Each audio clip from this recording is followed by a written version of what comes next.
you can convince to come in with you and all of that. Those are the people that you are real partners in developing it, helping to shape your ideas and those types of things. What I learned from all of this was, if you can find those people, if you can convince them to come along, and if you can figure out what's in it for them and deliver it to them, and have them be active in that participation with you, that's gold.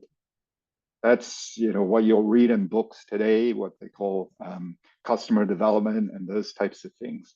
But one of the first lessons I learned really early on was find those champions, and really invest in them, because those are the people that will help you figure out whether or not you've got something here, and help guide that development through that market fit phase.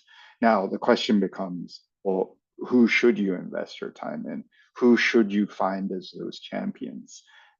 Obviously, it's way easier if they're a small company, that type of thing, and that. And ideally, you want to find somebody that's of a meaningful size, that can really move the needle, both in terms of thinking, being able to test new things, and all of that. But then also, ultimately, at the end of that part of the journey, look, if I'm to put this in front of you as a few logos, a little bit further down the road with my development, and I'm at a point where I'm looking to sell the product for some real money, this doesn't hurt. So what does that mean? How can I find somebody that I can use as a case study, as social validation within the industry and social proof? So it's tricky, and to be fair, we got pretty lucky at the time. We happened to have a pretty good network as part of BetaWorks, and most people were willing to take that first call. But landing on these three as our initial champions and working really closely with them to understand their needs, what would make them successful, and all of that was critical. The next piece then was, okay, got all of that. I know, or I think, that my product has high value. And what I hope is that I can get you the best results possible from using the product. This was an interesting one here, because it was sort of, and partly the culture of the company at the time. We were pretty brash, right? We were a bunch of dudes working in New York City. We had access to the Twitter fire hose. We were doing all of these great things, and we thought, wow, if you guys could only see what we see, you'd be convinced to use our product. Now, what we were doing was we were taking the signal off of Twitter. We were using natural language processing and other, what's pretty common in generative AI today, processing that data, and then applying a scoring algorithm against it, so that we could understand the topics of conversations that were most active, the largest audiences for any given topic, and also understanding, okay, for that topic, when are people most likely going to engage with your content? So we built this really great machine, right? Really great scoring algorithm, distribution, like this thing. Look, if you walked into a giant room and just started yelling at stuff, nobody's going to pay attention to you, right? But what you see naturally in sort of large gatherings of people are different groups forming, different topics of conversations, different sort of center of gravity, that type of thing. And so what we were really saying to people was, look, there's no way you can understand what's happening on these networks. And what we're trying to do is say, we can understand it in data, create an algorithm, and look at your content and say, okay, we know when you're most likely going to get most engagement or whatever desired outcome you want, and put it in our system, and we'll publish your piece of content at the most optimal time, right? Great. And then, of course, naturally, people would say, okay, well, how's it work? All of this sort of stuff. And, we're like, look, there's big data. You just don't worry about it. Just pop it in there. What I learned really quickly was maybe your customers feel stupid is a really bad idea. And it occurred to me after a couple of meetings where we were naturally going through that, and people were very curious about how we were doing it and all of that. And so I'd call in the engineers, I'd call in the data science team and all of that, and they'd do all the math and everything else. And I realized really quickly, oh shit, we're trying to sell math and science to people that probably failed math and science in school. And at the end of the day, whilst we were right, technically, they came out of those meetings thinking, wow, I don't feel very good about myself. These people are extremely arrogant, all this sort of stuff. And so that was a real turning point for me too, where I was like, that's not going to work. Yes, we feel better about ourselves. Yes, that works really well in an investor meeting where they're looking for the smart upstarts and those kinds of things. But at the end of the day, our customers, I could see it in their face. I could see it in their face from the beginning to the end of the meeting, how different it was, and they walked away, not feeling good about what we were doing. So we had to realize, okay, it's not that they're going to buy it for. So what do we need to do to convince them to work with us? And I realized two things. One, it's going to be really easy to try something new, right? So there's things you might have heard the term switching costs, those types of things, especially in the B2B world where you've got a system or a process that you're already in place with and all of that. And at the time, even though this was a greenfield industry, they were each customer was sort of inventing their own way of doing it and all of that, and it just didn't have that much credibility internally. So the other thing that we needed to do was, well, what's a low risk way for you to test this that can produce some sort of meaningful result? Nobody was going to put this completely new system, completely new technology in a completely new channel, and sort of risk their brand on it was what we realized at the time. So we really had to focus on, look, I'm going to help you remove as much friction as possible from this. I'm going to also help you remove as much risk from this. But if I can show you through that, through some small scale, but also begin to lay a path for you that says, if we can prove this out, then we think we can get you this. Would you be willing to expand that a little bit further? And what does that look like? So we really focused a good part of the first 6 months of working with each one of these companies on that.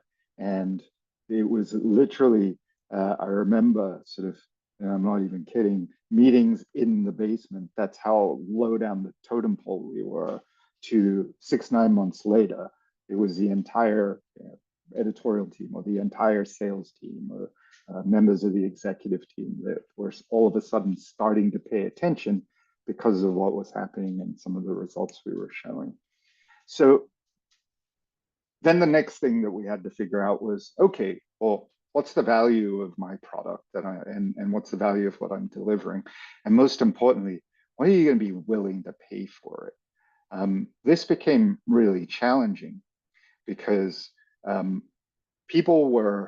what was happening in the industry was people were starting to focus on certain results, right? So what we ended up doing with this product was we really found an entry into media companies. Brands hadn't really looked at social media as a distribution platform and as an advertising platform yet, partly because these platforms weren't quite mature enough. But as a way to distribute content, it was getting really good at that and getting really good at reaching people. And so who has a ton of content? Media companies. What was happening? things were happening in digital. They weren't uh, uh, uh, hard copies and of magazines and newspapers and other things like that was beginning to die. Everybody understood that. And what was becoming to emerge was social, was becoming a really important channel for reaching people, or at least we were starting to see sort of the inklings of that. But the way they were looking at it and understanding the value was, well, I just need more followers, and then I'm going to post more stuff, and then I'm going to post all the time. And what we realized with that was that's actually maybe not the best way to do it. Yes, all of these to some degree is true, but if you're in the job of trying to get more traffic to your website, really what you also want is good traffic to your website. And what we realized at the time was I needed customers to understand that it wasn't about simply driving traffic, it was about finding a way to extract value from these networks. And there are a number of different things the networks were doing, and the dynamics of let's call it power dynamics between these tech platforms and social networking platforms and content was starting to change pretty significantly. As we know, the industry is very different now. So what we needed people to do was really understand success from our point of view. And this is really about saying, okay, sometimes things aren't what you think they are in an industry. So you've got to almost take a step back and say, how do I define success in a real way for you? And obviously, pretty biased from our point of view at the time. But the way that we did that was to say, okay, let's strip it all down. What you're really asking for is some action from my audience, something that you want them to do. So, can we game the system so that the value that you're getting is that desired action from my audience? By game the system, meaning can we put content in front of people during a in a fast moving network of conversations and people coming in and out, and get a higher chance that they'll do something that I want them to do, right? And at the time, it was there were no KPIs, there were no ways of measuring it. But what we came down to was really what you're asking for is somebody to do something. In this case, click on a link, maybe follow you, maybe share something. And so, how do we then measure success? How do we define success there? And at the time, it was looking back on it, it seems kind of obvious now, but at the time, we would go to these customers and say, here's a metric you should pay attention to. It's about a click per post or a follow per post or a share per post or what have you. And then all of a sudden you have a quality metric in addition to, okay, let's just run up followers, which you could buy. So nobody believed that anyway. So the other lesson that I learned was oftentimes in as you're building through this and you're coming into a new sector, you've got to try to define that success and ideally make it as measurable as possible, right? And make it so that they own that as well. So what we were able to do over time was to say, okay, if you do it that way, here are the types of results you can get. So as you can see, we looked at it as clicks, likes, or comments per post. And what we were able to do over time was prove out that if you use this system, you could actually get a way better return than just guessing or posting content as you wish. Because we understood from the data that the dynamics of a social network were such that sort of if you can hit that at the right time, sort of how do you manufacture virality, right? Your odds of getting the type of performance that you want are going to be way better. But it's very counterintuitive to people. And it's also very counterintuitive to people that failed math and science, who have a career based on them and who they are as people. And I think that's in part human nature. Right? The other thing that I started to realize through all of this was as an industry starts to grow and move and all of that, you get your movers and shakers, right? That eventually sort of help lead the way for whatever reason. They have an interest, they're trying to build a career around it and all of that. And just as you would invest in the champions in your industry or your customers, there are those in the industry that can eventually sort of begin to clear the way for you, right? So if you sort of follow that trajectory, the number of conversations I would have at conferences or failed sales calls where I spent a few minutes here and there talking to some bigwig or what have you. What I realized over time was um, uh, the job wasn't, it was primarily to try to sell, but can I shape the way they think too, especially in those early days? Can I help set the agenda of the industry? Let what we know of as influencers these days sort of help me amplify that and those ideas. And there was a real moment in time where there's a fellow named Shiv Singh, and he at the time was head of digital at Pepsi. He had done a lot of work with Fortune 100 companies, sort of a real bigwig in the sector, and um, uh, I'd spent a fair bit of time talking to him. He was never a buyer and probably never going to be, but very squarely became sort of this influencer in the space. And this was a real pivotal moment because I realized he got it and he started pushing these ideas that we need to think about social networks, social media really quite differently, and the posting of that content really differently. And what this represented was somebody in the mainstream for us who recognized that and began pushing that. So the lesson we took away and I took away clearly from that was be an active part of the ecosystem. Sometimes now you've got to be very careful with this, right? You've got to think, okay, who are the people in this ecosystem that I want to spend time with, that I need to invest in a relationship with, um, that I need to that I can learn from potentially. But I've also got to be really good at filtering their bad ideas because everybody's got ideas. Um, but sort of be along for the ride too. And I've seen this time and again in that world, in the B2B SaaS world. You've now got industry analysts and people like that. Now we've got a very clear sense of influencers and what they can drive and those types of things.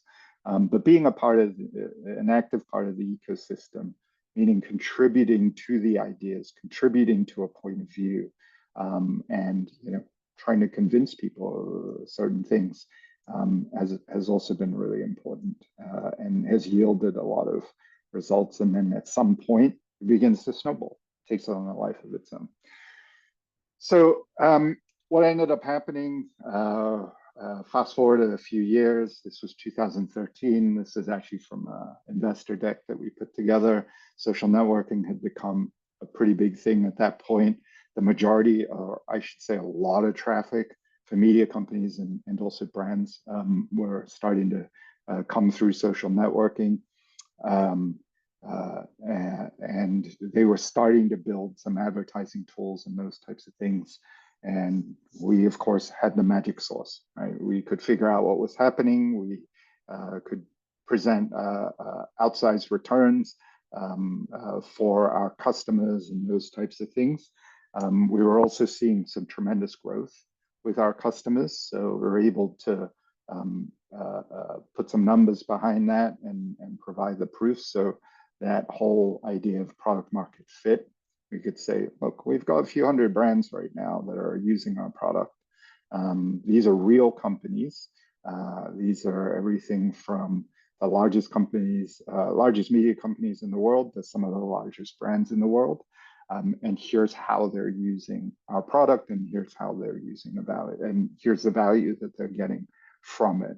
So at some point, this becomes almost undeniable. And then, of course, everybody loves these types of slides with all the logos and everything else. And my point of view going into this business at some point, and when we realized that the media companies were were going to be the biggest market, what I realized was, okay, how do you then sort of measure success in my own mind? And it was, can I create the industry standard for this? Can I become the Adobe Photoshop? Uh, uh, uh, can I be the Gmail of what happens in these types of companies and organizations? And most importantly, can I make money off of it? Right? So just to recap, and I'm going to move through this pretty quickly to leave time for any questions and that type of thing. So just to summarize, find your champions, really invest in them. They're partners, make them feel like this is their work as well, because in large part it really is. One way I saw this come to life was I had a client at Walmart. He was invited on stage to present the work and all of that. And virtually everything he presented was work that we had done. And he spoke as though it was his, and it was his. And at that point, I realized, okay, this has paid off for us, because that opened the door to almost everything else in the brand and advertising world that we were doing. Reduce friction and risk, make it really easy, and test as much as possible. And be able to demonstrate that. You might need to frame what success means a bit differently from the way that the industry or others might think about it, particularly your customers. And that takes work. But if you make it measurable, and if you're right at the end of the day, or at least you adapt along the way so that you are right at the end of the day, you'll hit a good place. And then finally, be an active part of that ecosystem, because it will pay off down the road as you move through the different phases. So a couple of things. What did I miss? Here's a question that I think in the creative process of building a startup, sometimes you can miss out on a little bit. Especially if it's a product and technology centric business. It's what's the max value of this market, right? And in this case, what I realized over time was when you're selling to a newsroom or a media company, you have to also take into account, well, what's the trajectory of this industry? What we didn't realize at the time was it sort of gobbled itself up, or I should say, these social media companies ended up gobbling up these businesses, and the value of the market that we were serving was actually relatively low. You think of all the stuff that's happened since then, right? Your BuzzFeeds of the world, Huffington Posts of the world, where content essentially became a commodity, and therefore the customers that we were selling to really weren't at the level that they'd be willing to pay hundreds of thousands or potentially millions of dollars for what you're trying to sell them. So the ceiling was relatively low. The other thing was, well, what segment of the market can you truly capture? The way that sector evolved was there were two ways that you would distribute content. One, owned, and paid. We were so focused on the owned, or I should say your own content distribution manually, that by the time we started to pay attention to the paid market and trying to build tools for advertising, we had to run into a couple of things. We probably had some blinders on. We're really focused on the value of the customer there, and we're seeing success with customers there. But realized almost too late that the max value was capped. It was pretty low. And we really struggled to capture the other side of the market, the advertising side of the market, which commercially is probably a lot more lucrative. And what I realized from that was you've got to be able to build whoops, sorry, I should go back to this. I'll come back to the other point. You've got to be able to build your company in a way where you can capture what you have now, not get too tricked into it, but also not get too tricked into not paying enough attention to it, but also be ready for what might happen tomorrow to be able to go after something that's maybe a little bit bigger. And that's the part where okay, building a company of human beings, and over time, a certain culture sets in. And it's really, once you hit a certain scale, it can be quite difficult, not necessarily to pivot, um, but to take that older model and go after something new. It's way easier to do it from scratch with no legacy behind you.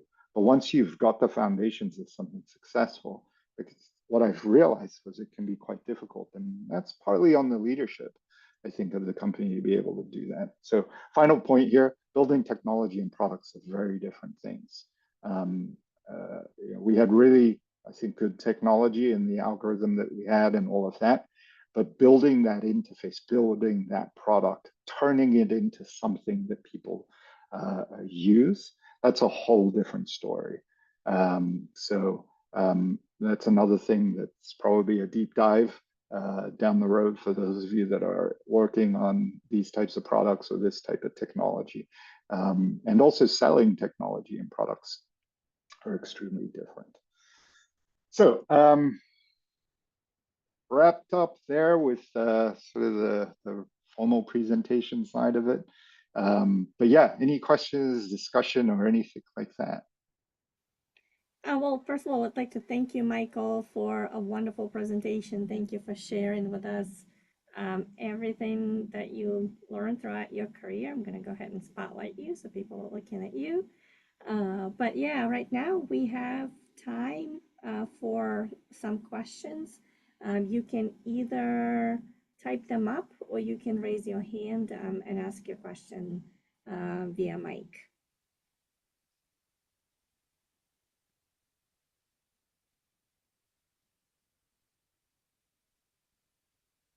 So I'll ask you another question. Are you looking for another startup to build, or are you looking just to advise people at this point? What's your next move? Yeah, it's a little bit of both at this point. I'm always you're always thinking, right? You're always kind of working through a new idea. You always end up looking for a problem to solve. I'm sort of thinking through some of that. I've been spending a lot of time in the manufacturing sector. That's one where I'm like, wow, the idea of real-time data, that doesn't seem like a real thing. And what sort of software tools are people using in manufacturing? So I've sort of been kind of curious about that sector. It does seem quite challenging. It seems like that's one of the more slow-moving sectors out there. Talk about switching costs being really high. That seems to be one that is pretty high, right? To move your really mission critical operational systems into something else. That said, what I've seen out there in manufacturing software is just horrendous. I don't know how people use it. The people end up using spreadsheets at the end of the day, it seems like. So it seems like there's something there, but the investigation continues. Oh, absolutely. We have Meg raised her hand. Meg, you can talk. Thank you so much, Michael. I have a business startup that's a little different. I work in East Africa creating businesses using intellectual property strategies, but entirely online to help overcome some of the trade challenges. My quick question is, do you consult? I'm a University of Maryland professor here in the School of Public Policy, and I would love your expertise, especially on the social media side of it. Do you ever work with, faculty here to just chat? Yeah. So I'm more than happy to do that. I do advisory work right now with startups. So yeah, Meg, I'm more than happy Okay. to chat with you. And yeah, if I can be helpful in any way, Oh, you I'm can. happy I'll to reach do that. out. Thank you so much. Thanks for your Okay, thoughts. Bye. perfect. Thank you, Meg. Any other questions?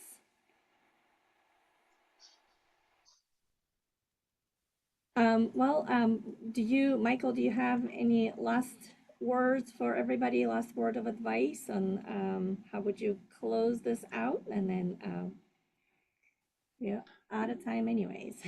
Yeah. Well, first of all, just thank everybody thank you everybody for joining this, and hopefully, like I said, my intention with this is to give you a point of view and a perspective that can, hopefully help inform your own journey. As I look back the last 25 years or so, it's been really fun. It's been really rewarding. It's been sort of a bit of a rocky ride at times. And what I realized was you can go from the highest of highs to the lowest of lows in the blink of an eye. And that in and of itself is something that you've got to learn how to deal with. But for those of you that are keen on this journey, it's a way to express yourself. It's a way to be really creative. And in some ways, if you're the type that has it in you to have an idea, see the world a certain way, and believe that you can try to convince others to do it. There's no other sector that I think can be as rewarding, and no other thing to spend your time on. But yeah, the downsides are it can really hurt, so just be up for that. So, but thank you, everybody. I really appreciate your time on this. Thank you, Michael. This has been fantastic. Very interesting to learn about your story and everything that you shared with us. Very much appreciated. It's not everybody is willing to share things like that. So thank you so much. And hopefully we'll have you back for another session sometime soon. Okay, thank you. Thanks, Lala. Really Yeah, appreciate thank it. you. Thank you. Yeah, and thank you to Bye. the audience. Thank you.